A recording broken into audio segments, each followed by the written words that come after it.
नमस्ते।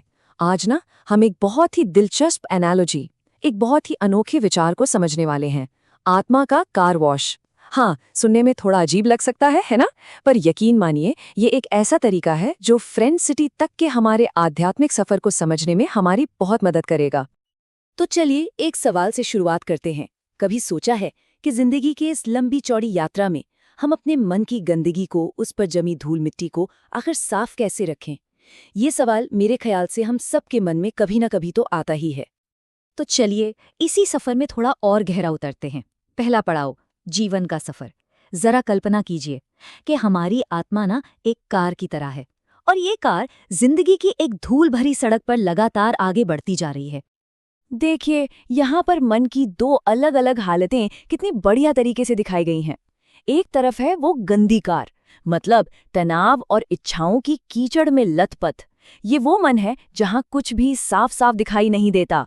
और दूसरी तरफ एक चमचमाती हुई बिल्कुल साफ कार।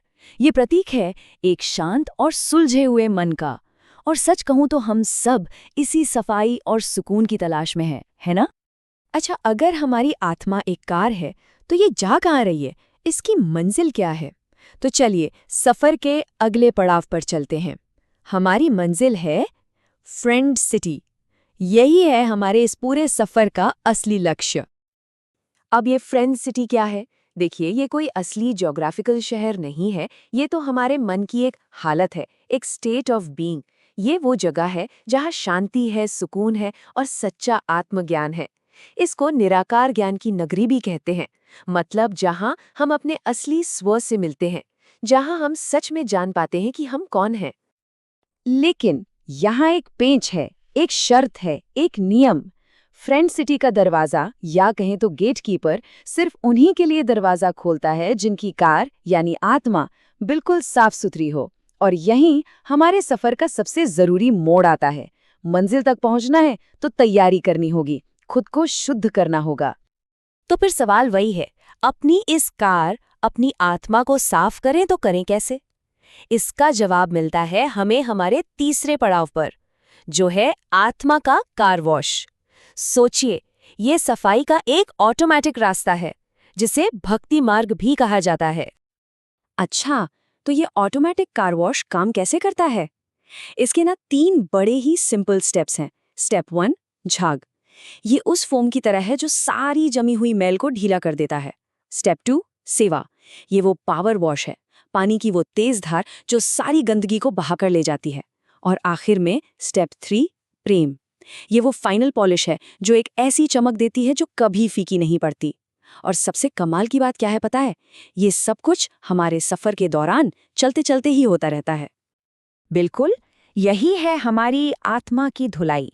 ये कोई ऊपरी सफाई नहीं है, ये एक गहरी अंदरूनी शुद्धि है। एक ऐसी धुलाई जो हमें हमारी मंजिल के लिए, उस फ्रेंड सिटी के लिए तैयार करती है। और जब ये धुलाई पूरी हो जाती है, तब हम अपने सफर के आखिरी, सबसे खूबसूरत पड़ाव पर पहुंचते हैं। चौथा पड़ाव, निर्मल प्रवेश। मतलब एक ऐसा एंट्री पॉइंट जहां हम पूरी तरह तैयार हैं और हमारा खुले दिल से स्वागत होता है। सोचिए, जब आत्मा की कार एकदम चमक रही हो तो गेट पर कोई रोक-टोक नहीं होती, कोई रुकावट नहीं, कोई सवाल जवाब नहीं। फ्रेंड सिटी में एंट्री एकदम शान से होती है। क्यों? क्योंकि अब हम उसके काबिल हैं, उसके लिए तैयार हैं। वहां हमारा बहुत प्यार से स्वागत होता है। तो इस पूरे सफर का निचोड़ क्या है? भक्ति की असली पावर क्या है? पहली बात, ये हमें चलते फिरते ही साफ करती जाती है। दूसरी बात, ये हमारी आत्मा को उस बड़े ऊंचे ज्ञान के लिए तैयार करती है। और तीसरी, ये पक्का करती है कि जब हम मंजिल पर पहुंचे तो हमारा शानदार स्वागत हो। तो इस सारी बातचीत के बाद एक सवाल बचता है, एक सवाल जो हम सबको खुद से पूछना चाहिए, और वो ये है, हमारी अपनी आत्मा का कार वॉश कितना असरदार है, कितना प्रभावी है? इस पर जरा सोचिएगा जरूर।